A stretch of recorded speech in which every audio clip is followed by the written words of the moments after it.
quiero hablar de la palabra de Dios hasta donde Dios me permita, usar como tema características de quienes sirven a Dios con valentía. Características de quienes sirven a Dios con valentía. Una sociedad como la nuestra, donde los valores, donde los principios parecieran ya no estar presentes en lo que hacen las personas, en lo que hacen las instituciones, los gobernantes, los que legislan y aún los que servimos o estamos representando la obra del Señor. En medio de esta crisis, de esta decadencia, por decirlo así, la sociedad sigue demandando de hombres, mujeres valientes, que se pongan firmes y detengan el mal que amenaza destruir a todo aquel que quiere, sobre todo, vivir para Dios y ser luz en medio de una generación perversa. Una generación que se ha apartado de Dios, que se ha desviado, que le ha dado la espalda al Señor, que no quiere nada con lo que tenga que ver de rectitud, de integridad, de lo correcto, de lo justo. Aborrecen la justicia. Esa es la sociedad que a usted y a mí nos ha tocado ver y convivir con ellos. Una sociedad que quiere cambiar el orden establecido por Dios. Y hay una gran animación y fuerza y leyes para cambiar el orden mundial y colocar como es ideologías que vienen del infierno, que vienen totalmente con la inmoralidad, el sello de la inmoralidad. Y con razón el Señor dijera en el capítulo 24 de Mateo, cuando dice: ay de los que dan a luz o crían en aquellos días, porque se está viendo que nuestros hijos, nuestros nietos, las generaciones futuras están siendo atacadas y permeadas por filosofías e ideologías totalmente que van en contra de la autoridad y de la santidad de Dios. Porque no solamente se peca en el área de la autoridad, porque es cuando uno se opone y quiere revertir o cambiar el orden o lo que Dios ha dicho, cómo se debe hacer. Por ejemplo, que el matrimonio sea entre un hombre y una mujer.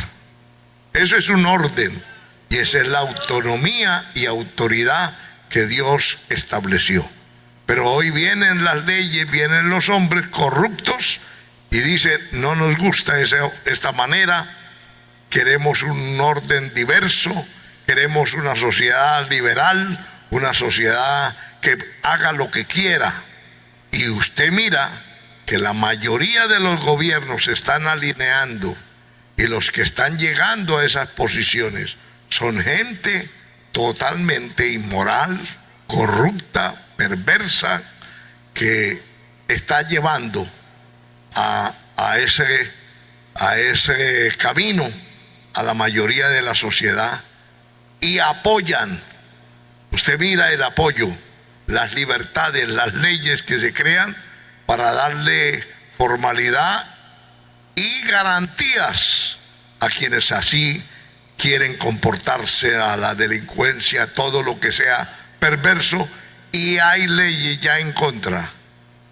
Usted ve que una de las leyes que han creado para los derechos humanos no es para la gente recta, justa, es todo lo contrario, para la gente que se dedica al mal.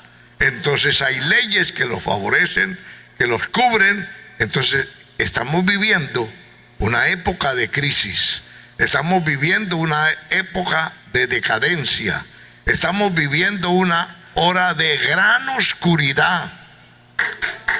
Y en medio de esa tremenda avalancha del mal, todavía queda mucha gente que reclama, que quiere la justicia, que quiere continuar los valores, que quiere continuar los principios, que quiere ser diferente y ser luz. Y en ese medio Dios ha levantado la iglesia y ha dicho que nosotros somos la luz del mundo y que debemos resplandecer como luminares, oye bien, como luz, como antorchas en medio de una generación corrompida, corrupta, apartada totalmente de Dios.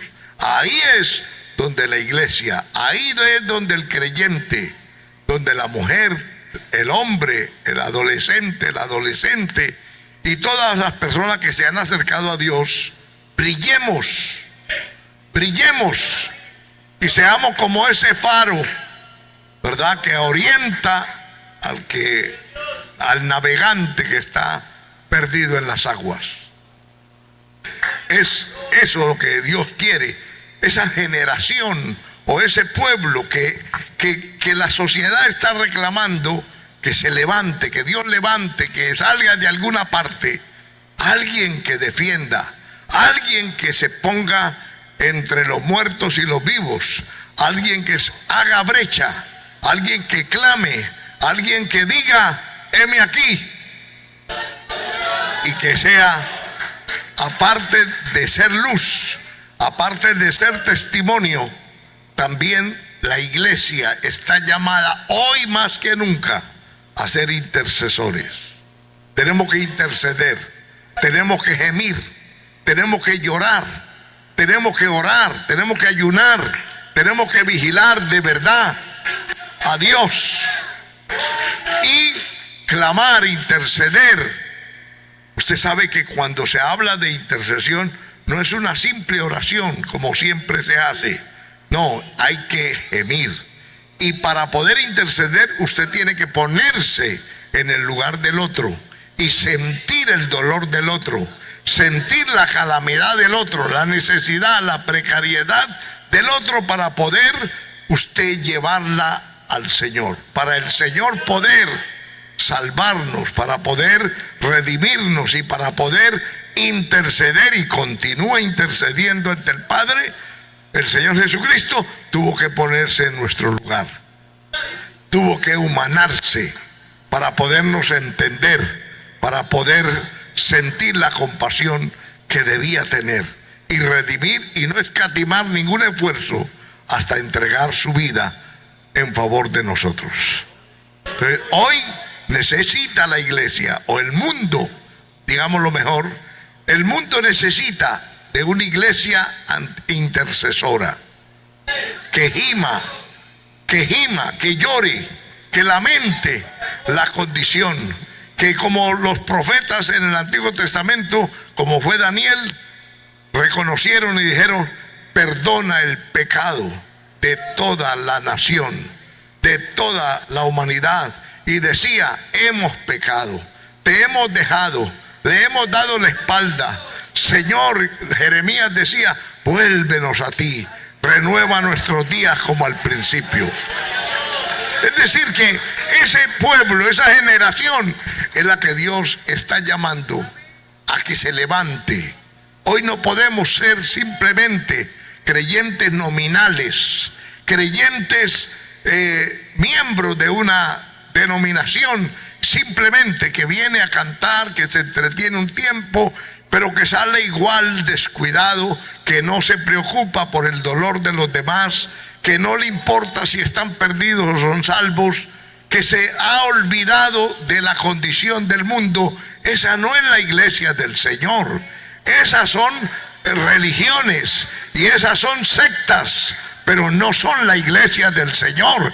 La iglesia del Señor es la iglesia santa, la iglesia apartada del mal, la iglesia comprometida con Dios, la iglesia que no está bajo el dominio del maligno y que no se deja influenciar por el sistema de este mundo, porque obedece la palabra que dice: no améis al mundo ni las cosas que están en el mundo, porque el amor del Padre no está allí. Entonces, es el llamado urgente a amarnos, como la palabra de Dios también lo enseña, a ayudarnos a no rivalizar, a no sentir celos, a no sentir envidia, a no atacar al hermano. Aún haya fallado, no lo podemos atacar porque está tal vez herido en la batalla de este mundo, del pecado, lo que haya sido, pero no podemos ser verdugos y acabarlo de rematar, sino sanarlo, porque se ha dicho que en la iglesia es el único lugar donde los que son heridos no son atendidos, sino más bien acabados de matar. Entonces tenemos que ajustarnos a la palabra, al verdadero evangelio. El verdadero evangelio cambia. El evangelio de Dios perdona. El evangelio de Dios sana. El evangelio de Dios liberta. El evangelio de Dios restaura. El evangelio de Dios levanta. Eso es lo que hace el verdadero evangelio. Eso, lo que hace el verdadero evangelio. No hay otra manera. Si vamos a hacer otra cosa, mejor no ocupemos el nombre del Señor. Dediquémonos entonces a otras cosas, a buscar nuestros propios intereses, pero entonces no usemos el nombre del Señor. No usemos el evangelio, porque lo estamos afrentando, lo estamos deshonrando, y la iglesia ha sido llamada a honrar al Señor. Él es la cabeza. Él es el Cristo maravilloso. Él es el que le dio vida a usted y a mí cuando estábamos muertos en delitos y pecados. A Él tenemos que servir y tenemos que honrar. Entonces se necesitan ese tipo de hombres, amén, que sean luz en medio de esa generación, de esa sociedad que se está llevando cada día de mal en peor. Entonces, ¿qué características deben tener los valientes? Deben estar, en primer lugar, comprometidos con lo que hacen, conscientes de a quién sirven. Pablo dijo: esta noche estuvo conmigo el ángel del Señor, de quien soy y a quien sirvo. Estaba completamente identificado, estaba claro de que era del Señor. El Señor lo compró, el Señor lo salvó, el Señor lo redimió, amén, y le servía. Lo había llamado para que le sirviera, y eso, por eso decía: de quien soy y a quien sirvo, amén. Entonces tenemos que tener en primer lugar esa claridad. ¿Quién soy? Un hijo de Dios. Soy un hombre que el Señor rescató, que recicló en el basurero de este mundo, que me limpió, me lavó. No era nada, no tenía nada, no tenía nombre, pero el Señor me sacó de allí, me lavó, me limpió. No era digno, pero le plació hacernos dignos. Entonces ahí tenemos que tener esa conciencia, y que vamos a servir, dijo, de quien soy y a quien sirvo. Entonces debe haber ese conocimiento para asumir el compromiso con todo lo que hacemos. También debe entonces no andar a la deriva, sino fijarse metas que se propongan, no dejarlas inconclusas, no olvidarse de ellas, sino llevarlas hasta el buen término, hasta a puerto seguro, amén, que estén firmes hasta lograrlas, que detengan, ¿verdad?, ese mal. Gloria al Señor. Fijarse metas y no conformarse con ser parte de la multitud o de la membresía de una congregación. La mayoría llega y se conforma con ser parte y dice: no, pero déjenme a mí aquí, yo quiero estar aquí, y yo vine solamente a cantar, a oír, y no me interesa más. No están comprometidos, no han entendido lo que es el evangelio y lo que Dios ha hecho y ha depositado en cada uno de nosotros. No han entendido. Esto no es una religión, esto no es una sociedad, no es un club, es la iglesia del Señor, es el cuerpo de Cristo, y todos como miembros de ese cuerpo debemos ayudarnos mutuamente, servirnos mutuamente para la gloria del Señor. Amén.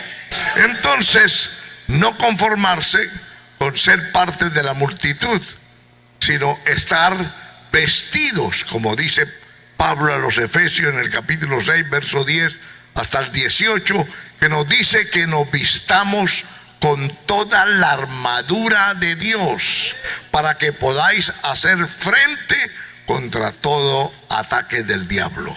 Entonces debemos estar vestidos para ponernos por encima de todo ataque, de toda crisis. Amén.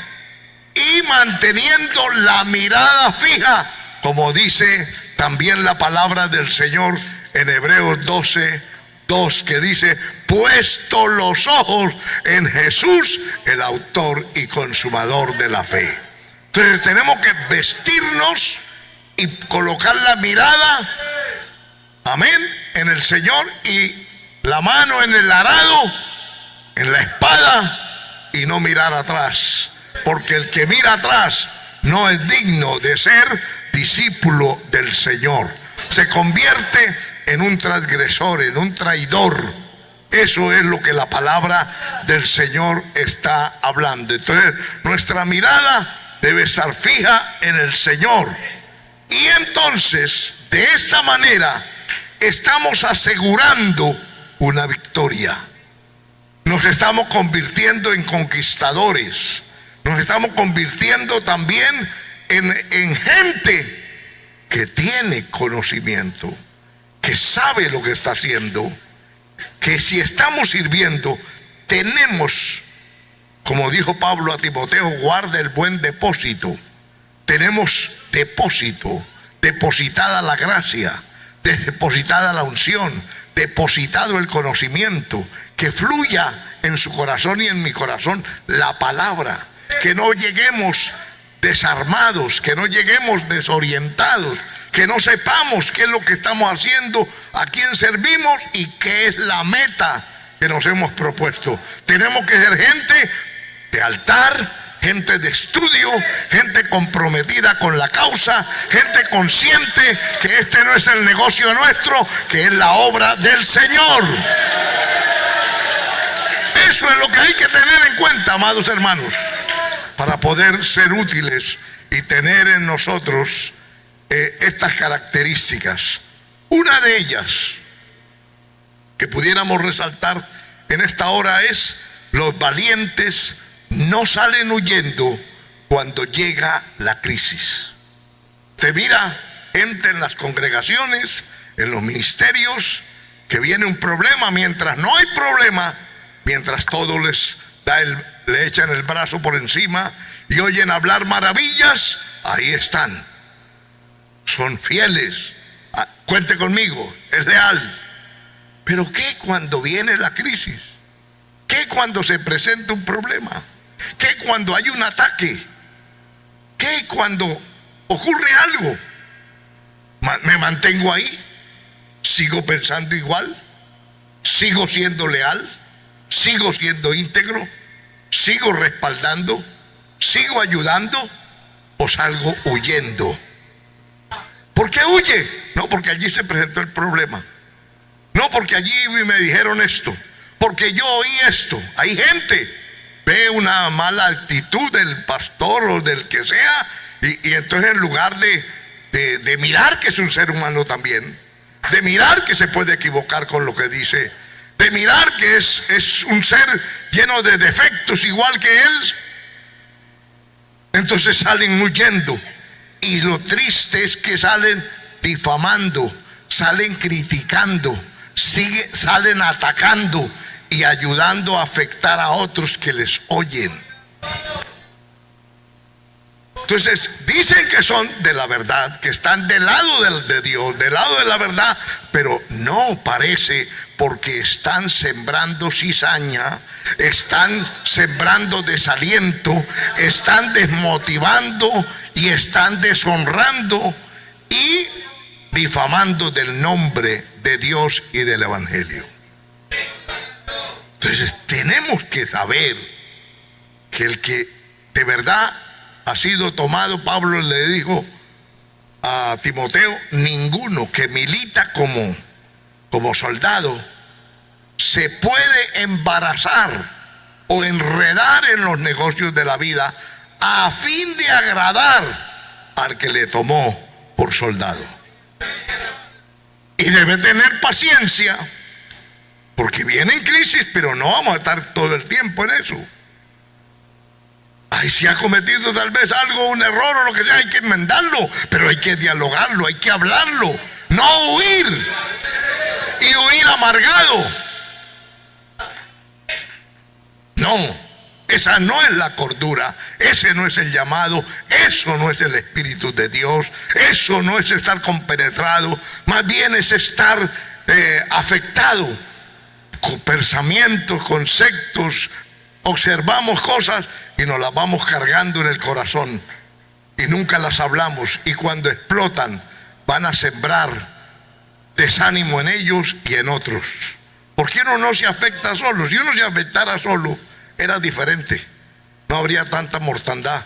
Pero lo lastimoso, como dice la Biblia en Hebreos 12, que hay que mirar, no sea que brotando de nosotros una raíz de amargura, por ella muchos sean contaminados.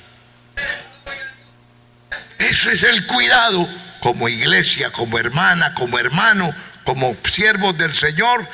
Cuidado, como decíamos anoche, de no ser tropiezo, de no debilitar a otro, de no ser una luz o una antorcha sin luz, apagada. No, ser un faro, ser luz. Que hay crisis, que nos están atacando, que tenemos problemas, que no vemos las cosas como nosotros queríamos, no importa, vamos a permanecer siendo luz, porque la luz que usted dice tener y yo tengo no es mía, no la prendí con un fuego extraño, el Señor los encendió, porque el Señor vino a nuestro corazón y Él es luz. ¡Aleluya! Entonces, el valiente no sale huyendo cuando llegan los problemas, cuando llega la crisis. El valiente persevera en la mirada fija en una meta. Amén. Y usted lo encuentra aquí en el verso 8, que dice: estos son los nombres de los valientes que tuvo David. Uno, cuando lee esto, no sé si a usted le ha pasado, se admira de cómo Dios rodeó a este hombre, que todo mundo ignoró, que todo mundo no daban un peso por él, pero lo rodeó de gente también despreciada. No eran nada. Ustedes lean la Biblia de estos valientes que eran amargados, que eran enlutados de corazón, de que era gente perseguida y de que era gente que prácticamente había perdido el norte. Pero Dios se los sumó, se los reclutó. Llegaron allá a David viéndolo en esas condiciones, dijeron: aquí estamos también, en su misma condición, pero queremos ser útiles, queremos ayudar. Y de ningún ejército en Israel y en el mundo se pudo hablar, ni se ha hablado, de una selección de hombres distinguidos y valientes, solo en el ejército de David. Si usted mira también otro detalle, es que ningún otro rey en ninguna parte fue matador de gigantes, solo David. Y si usted mira dentro de este grupo, se levantaron muchos matadores de gigantes. Porque el líder tiene que inspirar, y tal vez el sacerdote tiene que ser el pueblo. Si usted está muerto, si usted está ahí frío, indiferente, si usted es simplemente un religioso, pues eso es lo que va a tener a su lado, gente en las mismas condiciones. Pero si usted es un hombre, una mujer de Dios, la iglesia, los que Dios traiga, los que Dios rodea, va a ser gente capaz, que Dios va a levantar. Dios va a llenar del Espíritu, va a llenar con palabra, van a seguir su ejemplo. No van a llegar aquí con una simpleza, van a tener un mensaje con contenido, una palabra seria, una palabra para edificación, una palabra que exalte el nombre del Señor. Esa es la preocupación de cada uno de nosotros. Porque tenemos gente que nos observa. ¿Y qué ven en nosotros? ¿Qué oyen de nosotros? ¿Pamplinas simplemente? ¿Cosas que no edifican? No, tenemos la palabra profética más segura, a la cual las seis vienen a estar atentos, porque ella es la que alumbra el lugar oscuro. Aleluya. Y tenemos que presentarnos con palabra, con contenido. No mensajes emotivos, emocionalistas, poner a saltar y a gritar, son campeones y en fin, y una hoguera de danzas carnales, de ritmos mundanos y de fiestas chabacanas, mundanas, que no tienen nada que ver con el verdadero avivamiento. Cuando hay un avivamiento, hay arrepentimiento. Cuando hay un avivamiento, la gente se vuelve a Dios. La gente sale de la frialdad, la gente sale del conformismo, la gente sale de la mundanalidad y de esos encuentros que llaman hoy juveniles, carnales, fiestas paganas. Porque hay avivamiento. Y entonces la gente se vuelve a Dios, se vuelve sensible, es libre para adorar, para exaltar a Dios. No viene a dormir, no viene a entretenerse, no viene consciente que va a un culto fúnebre, sabe que viene a un culto a adorar a un Dios vivo.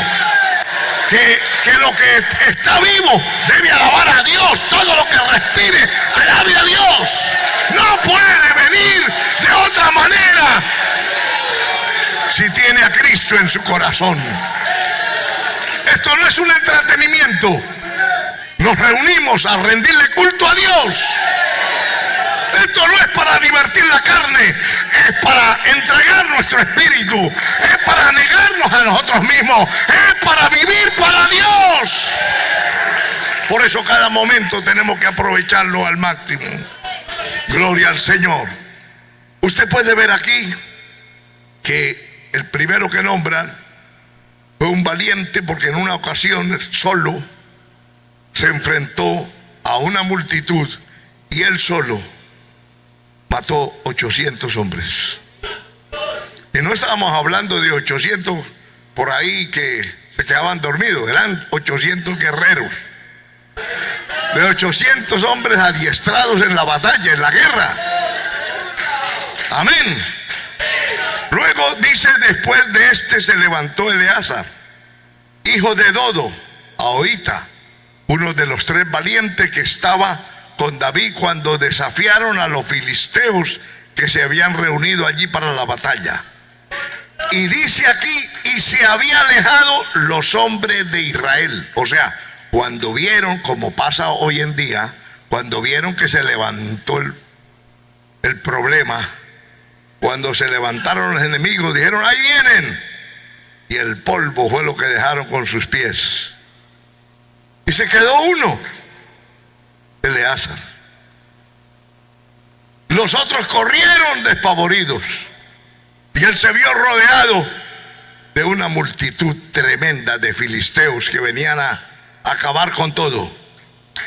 Tomó la espada, dice la palabra del Señor, dice que peleó aquel día hasta que su mano se cansó y quedó pegada su mano a la espada. Mire usted, él no dijo, ay, me dejaron solo, se fueron los valientes. No, él no le importó. Él no dijo, uy, pero ¿qué pasó aquí con esta congregación? Me dejó solo. Allá es el que quiera. Él, ¿qué es lo que está expresando él? Conciencia de que para esa hora, para ese momento, había sido puesto ahí. Que el hecho de estar allí también no era una coincidencia. Para ellos era una reunión, para ellos era un culto normal, para ellos era una fiesta, una convivencia, un almuerzo. Pero para Eleazar no. Para Eleazar era una oportunidad. Era el momento de Dios. Tal vez usted vino, ay, voy a ir a la confraternidad, pero para muchos no. Esto tiene que marcar su vida. Esto tiene que marcar un precedente. Esto tiene que decirse de un antes y un después. Antes de la convención, después de la convención. Tiene que haber un cambio. Usted no puede llegar a su casa igual, porque si no, perdió el tiempo, perdió los recursos, perdió todo lo que hizo, de nada le sirvió. Usted tiene que llegar consciente de que oyó una palabra, de que el Espíritu Santo le habló, de que fue tratado por Dios, y que usted no está aquí para perder el tiempo, porque usted no es un religioso más. Usted es un hijo de Dios, una persona que Dios llamó, una persona que Dios tiene propósito y que Dios lo está preparando para la batalla. Y que esta es una oportunidad, porque las oportunidades salen. Nadie le había avisado a Eleazar, hoy le va a tocar pelear y enfrentarse a una gran multitud, ¿no? Él estaba preparado, porque uno tiene que andar preparado. Uno no le tienen que avisar con tiempo que mire, que no, uno tiene que estar preparado. Porque si nos avisaran a nosotros, por ejemplo, que viniera un ataque, ay, ¿por qué no nos dijeron que venían? No, que vengan. Aquí estamos con el Señor. Dios nos ha venido preparando para esto. Pues no podemos huir, porque es la oportunidad. Dios permite la crisis, porque de las crisis a nivel mundial también, en la economía y todo, se han levantado muchos países después de una tremenda crisis.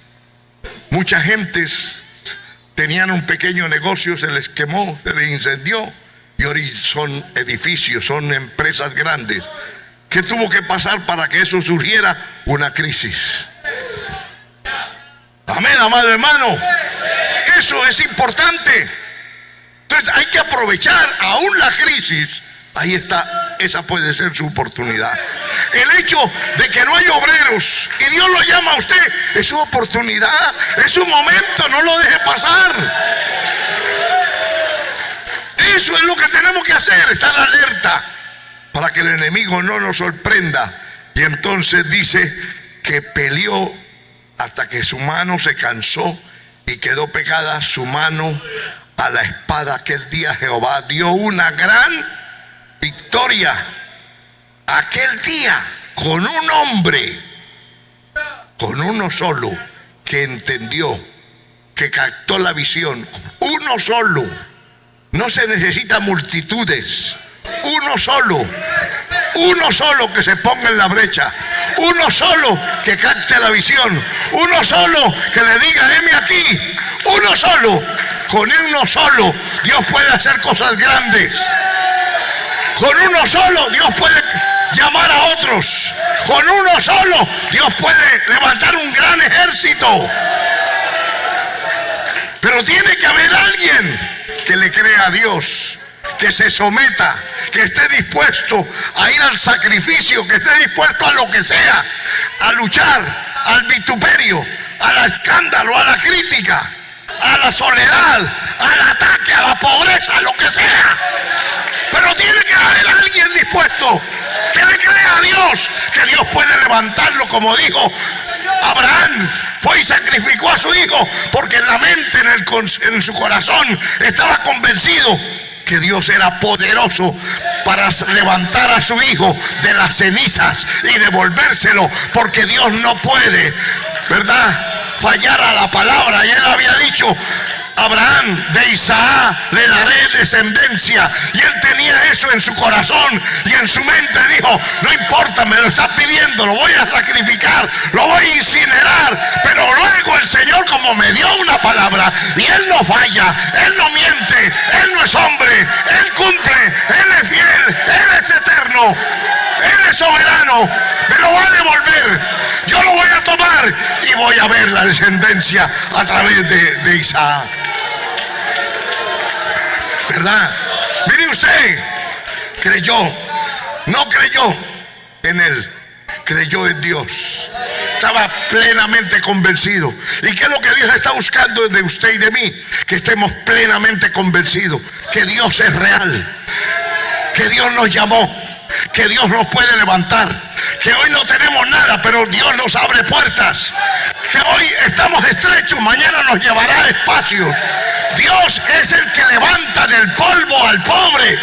No se limite, no diga: no puedo, no tengo, no soy capaz, no sé nada. Suelte esa malicia y deje que Dios te levante, que Dios te capacite, que Dios dé lo que necesita para alumbrar en este mundo.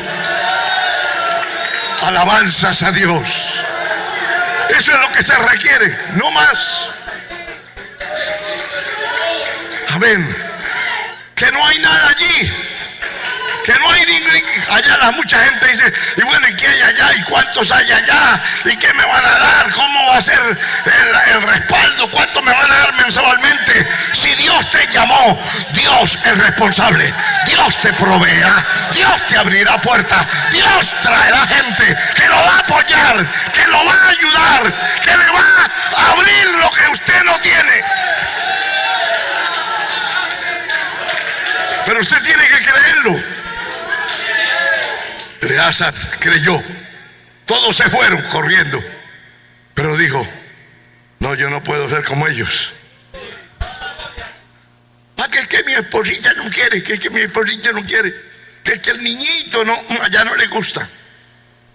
Entonces yo me voy, porque pobrecito el niño, el bebecito, la guaguita, como dicen en Chile. Amén. Ay, pobre guaguita. Vamos para allá. Yo quería allá, pero no está convencido. Es una persona, una marioneta, que lo voltea a quien quiera, que le cambie el chip. No, usted y yo tenemos que ser gente seria, gente que entiende, gente comprometida, gente que sabe quién lo llamó, que no fue una denominación, que no fue su pastor, que no fue ninguna persona, que fue el Señor, que llegó a su corazón, que llegó a su vida, en medio de la crisis, en medio del dolor, de la soledad, del abandono, y le habló, lo levantó, lo animó. Eso es lo que usted tiene que perseverar en ello. ¿Quién le llamó? Porque a veces nos atamos a unos barrotes y no dejamos que Dios nos guíe, que Dios nos lleve, porque estamos encadenados por sentimientos. Ay, que me va a pesar, que esto, aquello, que no hay que. Suéltese esas cadenas y esté donde Dios quiere que esté. Esta es tu hora, este es tu momento. No siga atado a cadenas humanas, a compromisos y a simples cargos que no van de más ahí de lo que está haciendo. No, usted tiene que entender la visión, lo que Dios quiere con su vida. Entonces dice: aquel día dio Jehová una gran victoria y se volvió el pueblo. Todos estaban escondidos esperando a ver, y ellos decían: no, ya mató un montón allá que tiene, él todavía sigue vivo. Y cuando ya no quedó ninguno y se fueron saliendo. ¿A qué? A recoger el botín. Vean, ¿no ve usted cuando Noemí Abimelech, Belén había sido sacudido por un hambre tremenda, porque habían desobedecido a Dios. Belén se llama casa de pan. Pero había una crisis y como le dicen, como muchos de ustedes, me voy para Europa, me voy para Estados Unidos, allá está mi futuro. Su futuro no está por allá en Europa, su futuro no está en Estados Unidos, su futuro está donde Dios quiera que esté.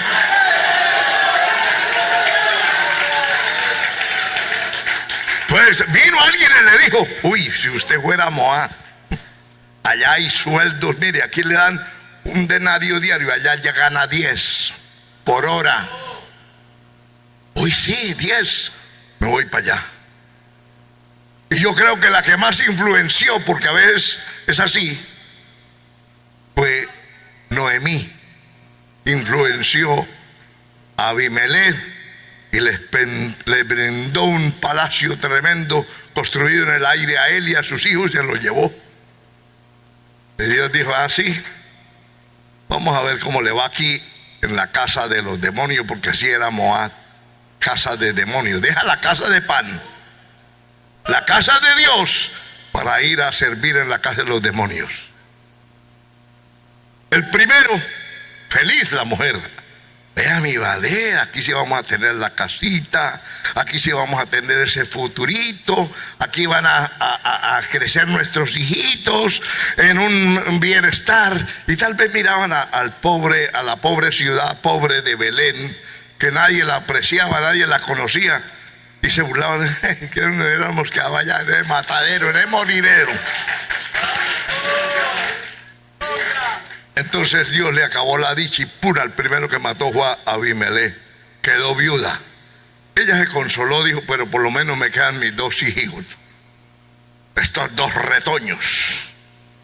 Pues le llegó al primero, a Malión y a Kelión, se murieron. Perdió el marido, perdió los 2 hijos y quedó así. Y ahora, y se quedó ahí sufriendo, llorando su mala decisión. Y entonces, ¿qué dice la Biblia? Cuando oyó que Dios había visitado los campos de Belén con abundancia de pan, ¿qué dijo? ¿Qué dijo ella? Me iré a mi tierra.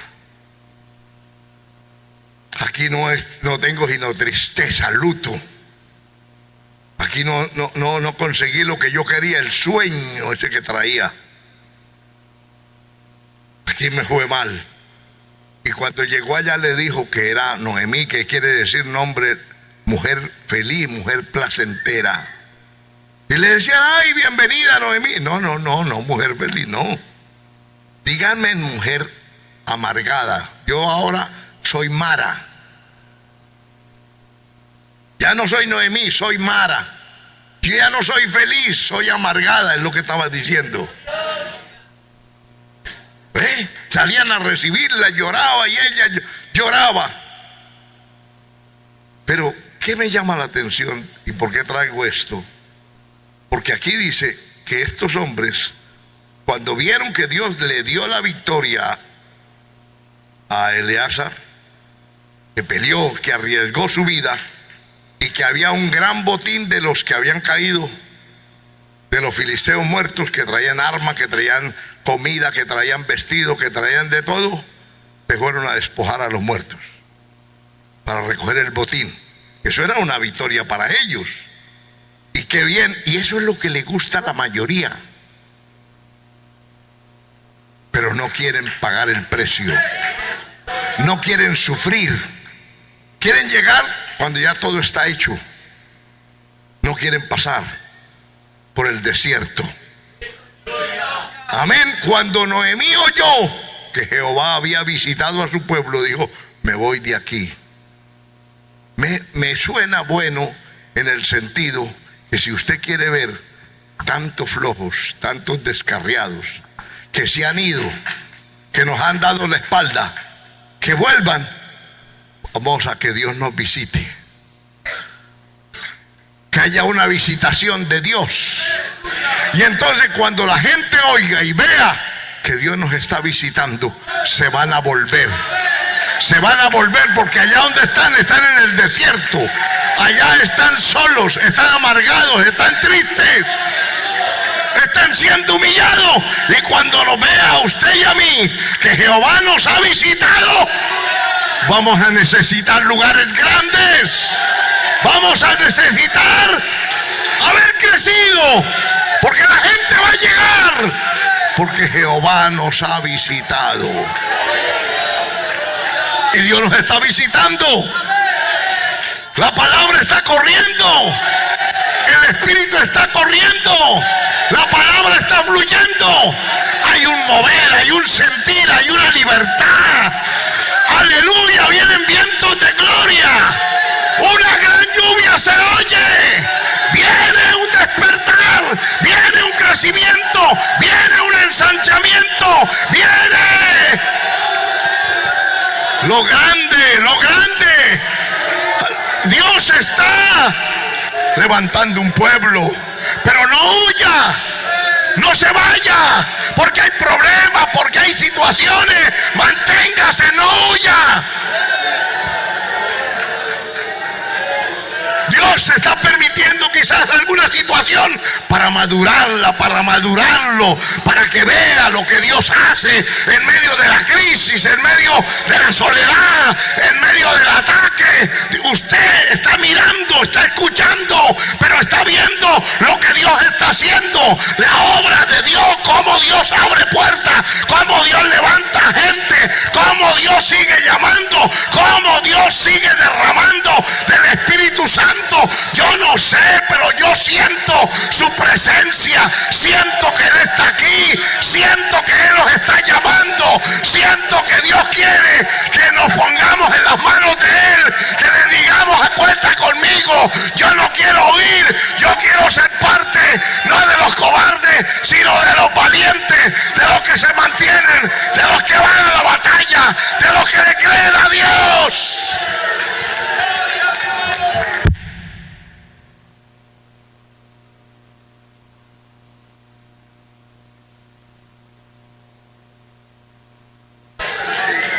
Oh, aleluya. Santo, su presencia está aquí, mi hermano. Si usted cree que Dios le está llamando, acérquese. Dile: Señor, yo no quiero huir, yo no quiero estar con los cobardes, yo quiero estar en el grupo de los valientes. Quiero tener características de aquellos hombres que creyeron, que pusieron su mirada, que no se acobardaron, que no dijeron: yo no puedo. No importa qué limitación tenga ahora. Dile: cuenta conmigo. Deje esos complejos de que no puede, de que es tímida, que es tímido. Suelta esas cadenas, suelta esas ataduras. Ve donde Dios quiere. Haz lo que Dios quiere. Obedézcale a Dios, no a los hombres. No se deje influenciar por los sentimientos de alguien. Suelta esas cadenas. Dios tiene propósito contigo.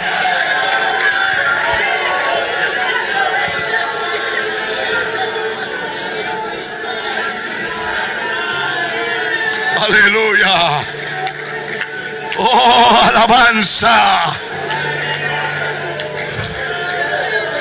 Oh, aleluya. Usted debe decirle: Señor, hoy te necesito. Necesito de ti. Necesito como el aire lo requiero para que pueda respirar. Yo te necesito como el oxígeno que entra a mis pulmones. Hoy necesito que tu espíritu toque mi espíritu, que me dé vida, que me levante de la mortandad, de la indiferencia, de la carnalidad, del sueño, de la pereza, de la comodidad. Que rompa con esos paradigmas que traía. Suelte eso, libérese.